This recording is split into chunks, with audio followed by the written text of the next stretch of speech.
eu vou te provocar aqui com a leitura do penúltimo parágrafo do prefácio dessa quarta edição do livro, para que você possa comentar um pouco mais as ideias que estão postas aqui, né? Nós escrevemos aqui, entendemos que a nova edição de Patologia do Trabalho é ousada quando encara o desafio de tentar reconhecer e lidar com inovações tecnológicas, sociais e de materiais em um mundo de desigualdade que alimenta processos de vulnerabilização de ambientes e de populações trabalhadoras.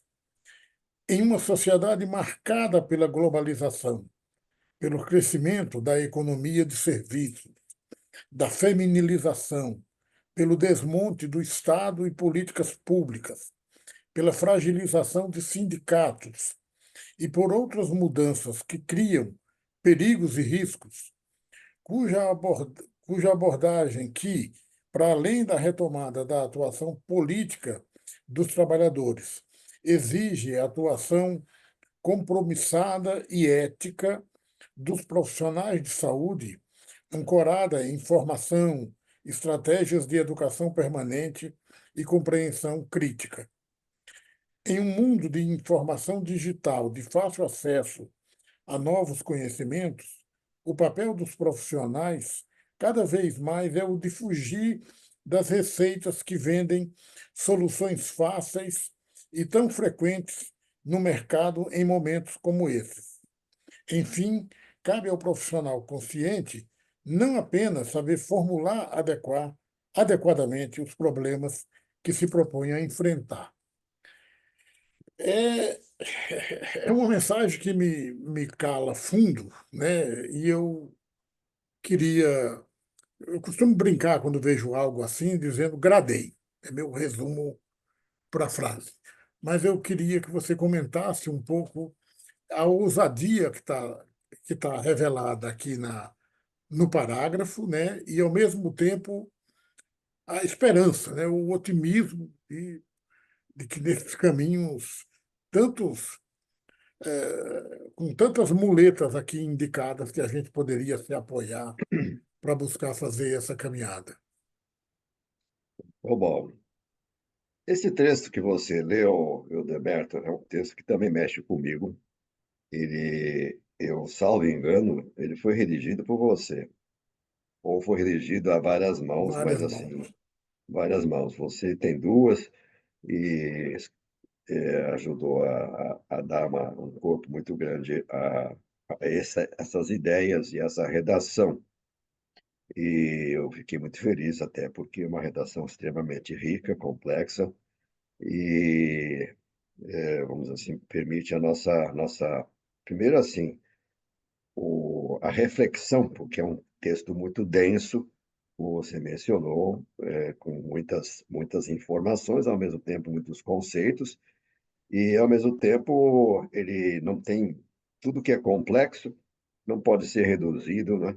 E tem que tem vários olhares dos que redigiram, dos que escreveram os capítulos. Por exemplo, dos que escreveram os capítulos. Essa edição tem uma novidade importante, que é o capítulo precioso, que é o capítulo 15, que foi escrito pelo nosso professor, amigo, colega, professor Francisco de Paula Antunes Lima, e pela colega que me convidou, Cíntia, né, professora Cíntia Versioni, e Varela, que escreveram sobre o quê? Sobre tecnologia e saúde. Eu nunca tinha visto um capítulo tão lindo e tão bem feito por colegas que são de uma área da engenharia, no caso, que escreveram um capítulo que mexe com todos nós, né? E justamente acho que a riqueza dessa quarta edição e esse parágrafo que você leu tem a ver com parágrafos, ou melhor, capítulos, que foram introduzidos nessa quarta edição, que puxam para esse lado, né? Então, por exemplo, esse capítulo 15 é um capítulo super, super inovador, uma análise crítica, um viés marxista explícito, intencional, sobre as relações de tecnologia e saúde. Nós não estamos habituados. A maior parte dos profissionais que vai ler esse livro, vai estudar, não tem essa leitura, talvez não tenha essa crítica, não tenha talvez essa compreensão até o momento. E então, introduzir um capítulo dessa qualidade, no capítulo 15, entre outros, é uma sinalização de que o livro é um convite à reflexão crítica. É uma dimensão que eu queria, respondendo aqui à sua pergunta, Hildeberto, dizer o que falta muito na nossa formação enquanto profissionais de saúde, falta muita coisa, mas falta também a visão crítica, a visão política e, portanto, uma visão político-ideológica crítica a até essas ferramentas mais comezinhas, né, mais habituais, que são utilizadas, como, por exemplo, as ferramentas das NRs. E ainda há muitos dos colegas que brigam pelas NRs e estão, inclusive, em litígio e está, eu digo assim, genericamente, as NRs, há algumas que são piores, outras são não tão ruins, mas genericamente são muito ruins. E elas justamente sinalizam de que pensar quadradinho como pensa uma ANR, uma norma regulamentadora, é pouco. E o livro, este livro nosso, é um convite à reflexão e à crítica, e dizer assim, se é mais em que sentido? Para que direção?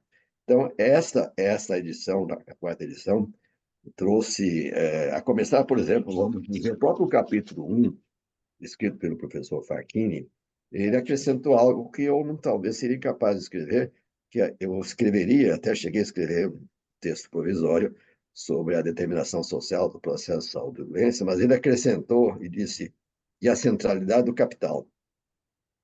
Ao acrescentar esse subtítulo, no capítulo 1, por exemplo, a determinação social, a centralidade do trabalho, perdão, centralidade do trabalho, decimal, ele sinalizou uma reflexão que é pouco comum entre nós.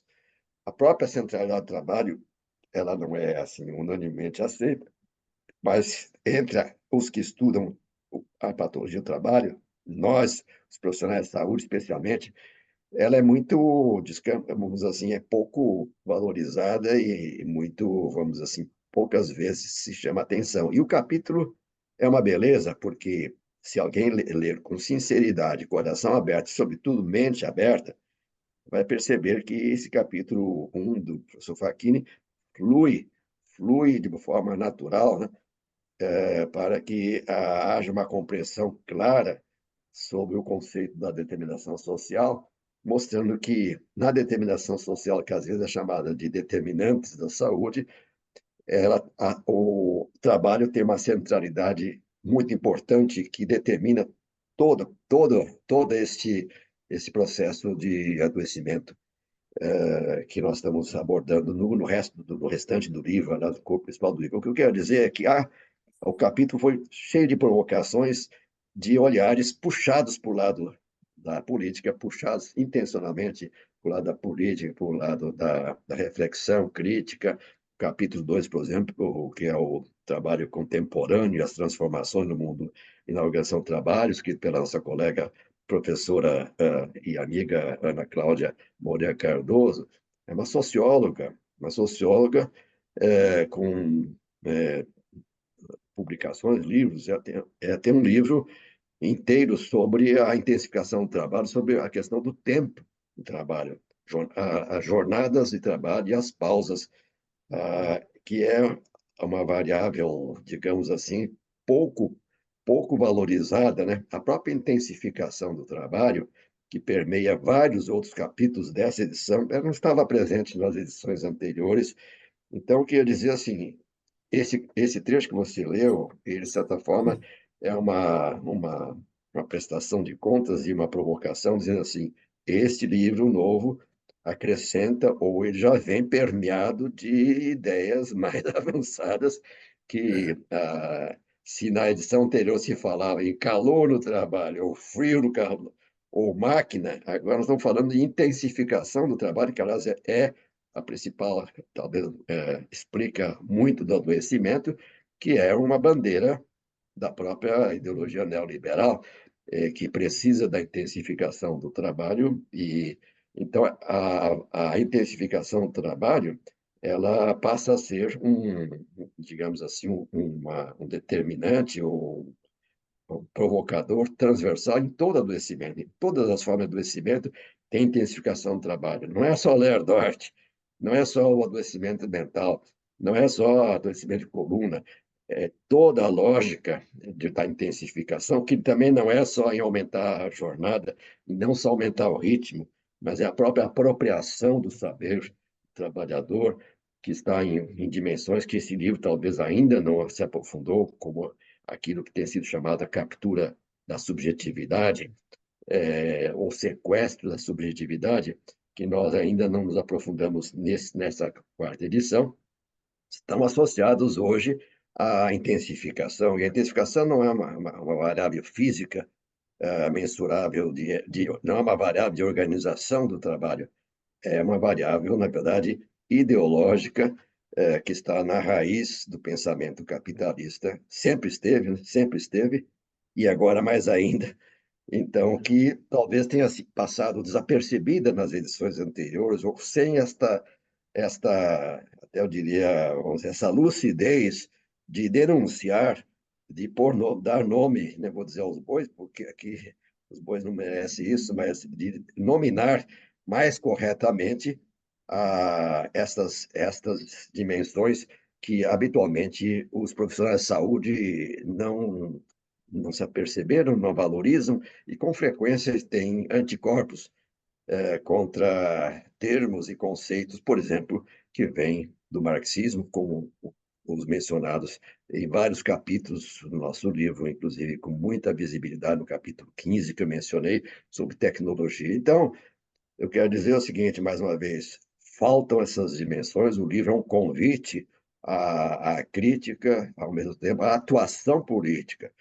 Eu acho que disse isso no meu capítulo lá no final, dos princípios, e se não disse, deve estar escrito lá, no capítulo 41, que nós temos os profissionais de saúde e segurança têm há uma expectativa grande que se tornem agentes políticos de transformação. Não é só técnico, não é engenharia, não é medicina, não é toxicologia, nem a ergonomia da atividade ou outras abordagens, a enfermagem de trabalho. Se não tiver a compreensão sobre a lógica do adoecimento no trabalho, nós vamos ficar tratando o acidentado, vai ficar tratando o doente, não vai conseguir chegar realmente na causa e nas causas das causas. E, portanto, cada vez mais o livro é um convite a abordar as causas das causas, ou a causa das causas. E quando dizemos isso, vamos necessariamente cair no modo de produção capitalista cada vez mais sofisticado e, ao mesmo tempo, mantendo o que há de mais cruel historicamente.